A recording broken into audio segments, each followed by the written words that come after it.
Allen fell with the Raiders. So the public's mind doesn't think that they're a very good football team. Same thing, Key, with the Rams and the Packers. Packers plus 1,200, Rams are plus 1,100. Not too far off. I mean, it's interesting how the public kind of looks at them like slightly advantage for the Rams, but almost even after the Packers have lost Devontae Adams and a lot of those questions about the wide receivers and everything Aaron Rodgers came out and said, kind of testing his wide receivers. Interesting public display there. Okay, so Mike Tannenbaum with us now. What's up, Mike D?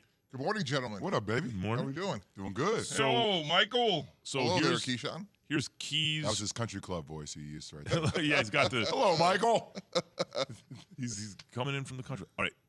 Here's Keys' real rankings. Top 7 teams to win the Super Bowl, okay? In order. There they are. The Saints 1, Chiefs 2, Bills 3, Packers 4, Rams 5, Bucks 6, and Ravens 7. What do you think, Mike T? I think he's missing the number 1 team in North America that happens to be in the same city that I believe Key is in right now.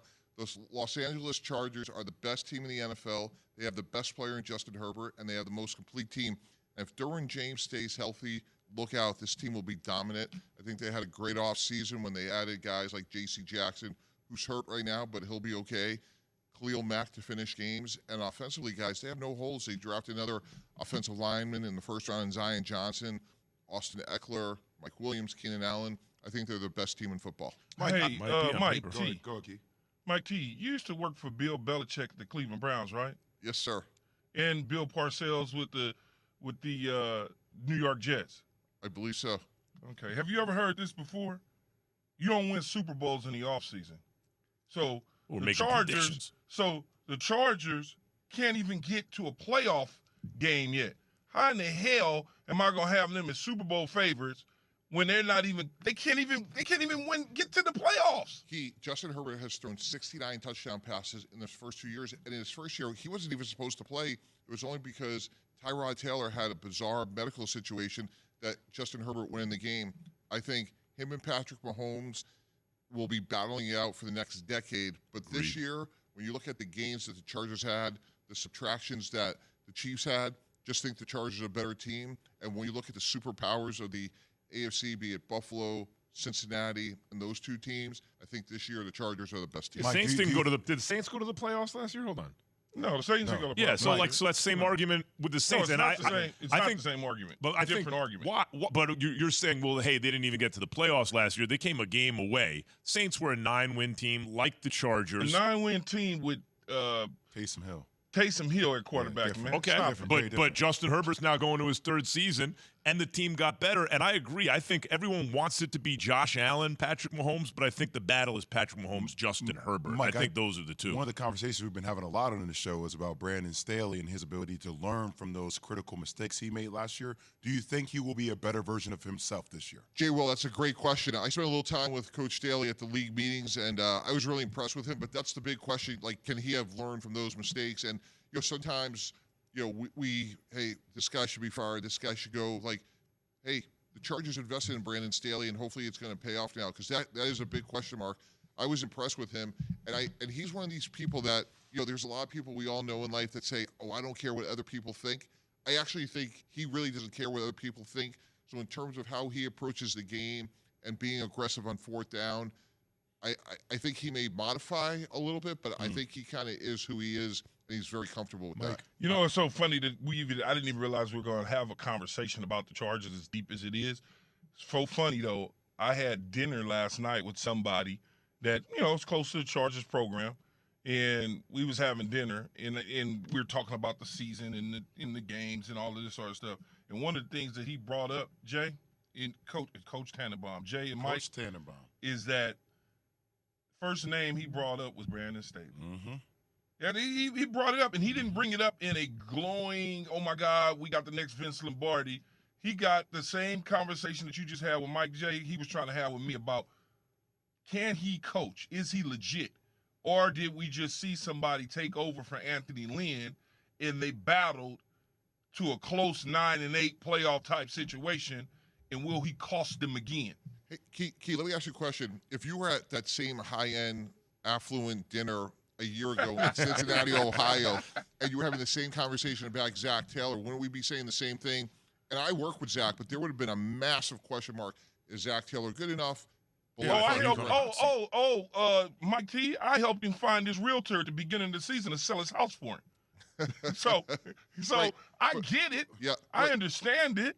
But Mike, if they don't make the playoffs, if say for some hypothetical reason the Chargers do not make the playoffs, with a guy like Sean Payton out there looming around, will Brandon Staley be the head coach the following year? Yeah, no, it's a After totally 2 years. Yeah, no, it's a fair look. Sean Payton's the head coach of the 33rd team right now. Like he's going to solve every problem in Miami, Dallas. You know Sean Payton's going to end every sentence of any team that isn't living up to their expectations, and that's going to loom large. I want to make a case for the Ravens, Key's 7th on Key's list, and Lamar Jackson, because as high as you are on Justin Herbert, and I am too, I think he'll win regular season MVP. I look at Lamar.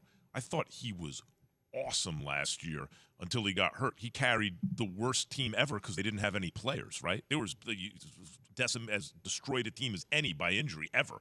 And he had him at the best record in the division till he got hurt. If he stays healthy, and I know it's a different sport. See how like Aaron Judge is in the contract year? He's like, oh, really? You don't think so? Watch this. I think Lamar Jackson could pull an Aaron Judge and lose his mind this year. And if he does, with the Ravens' improvements in the secondary, what about Baltimore? 7th on Key's list. Yeah, I love Baltimore as well. I think they're an impossible team to prepare for because of Lamar Jackson.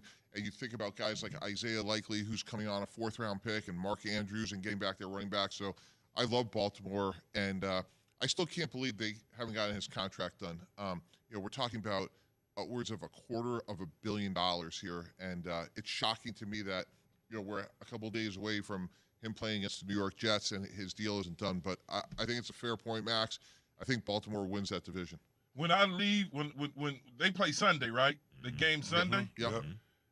And so that means they're probably, or if they're at home, I don't know if they're at home on the road.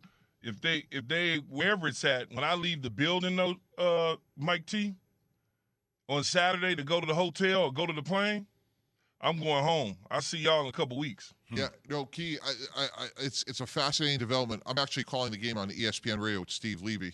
So Ravens at Jets Sunday at 1 o'clock. Awesome. Yeah, I'm not getting on the plane. I got a real quick Or question. the for you before we train or let you any go. of that. So we're talking about who has more pressure on them entering the season, Dak Prescott or Jalen Hurts. Who do you have an answer for? I think it's Dak Prescott. I think I'm a huge believer in Dak, and this is the year, Jay Will, that he has to carry this team. No Amari Cooper, no Tyron Smith, and he has to develop Jalen Tolbert, 3rd-round pick wide receiver. Wait till Michael Gallup gets back. I think they beat Tampa Bay on Sunday night because I think Dak's athleticism is the difference in the game over Tom Brady. Both teams have beat-up offensive lines. Both teams have question marks between Chris Godwin and Michael Gallup. I love Dak Prescott. I think he has more to prove. I think he's going to have a big year. That is Mike Tannenbaum, ladies and gentlemen, our own personal GM here at ESPN. So speaking of athletic quarterbacks behind bad, Is broken here at the Seaport, and I don't know what to do. well, we've ordered coffee. Yes. But by the time I figured out how to get it here, Don't drink water. I hear you, Alan Gates, on the water tip. But Water. water does not get me to where coffee gets me. Yeah, water's at the great. top of the morning. You know drink- what I mean? The point of water is to offset the caffeine from the coffee so that you don't get dehydrated. But water's not going to wake you Key's up. not a coffee guy. Key will have the random Red Bull every once in a while, which I don't know how you do in the morning. Yeah, you don't have caffeine in the morning, Key? I see you with Red Bull. Yeah, but didn't you just hear Jay say every now and then? Yeah, he doesn't do it Didn't you consistently. hear that, Max? Come on now. Yeah, but I've Wake up. seen it. He I've hasn't had seen his it. coffee. Put it That's this, what I'm put it this way. saying, I've seen it plenty of nows. Like I've seen plenty of nows with the Red Yeah, Bull. now coffee are for. Teachers was No, I was gonna Where are you about to get go with this? there, but it's certainly for teachers, doctors, first responders, things of that nature. Not for me. Oh, coffee can't live without it. Can't live Imagine without though, Max, you might as well just next commercial break, step outside and smoke a cigarette too. Why don't you just No. do that? Why don't you? Right. That's just what my do the parents whole used to do thing. all the basketball Oh. games outside, just drinking the coffee. You Yeah, remember? why don't 9 you in the do morning. that? Like, And damn. then real 9? quick, you know how they put it out? Put it out real quick. Come back in.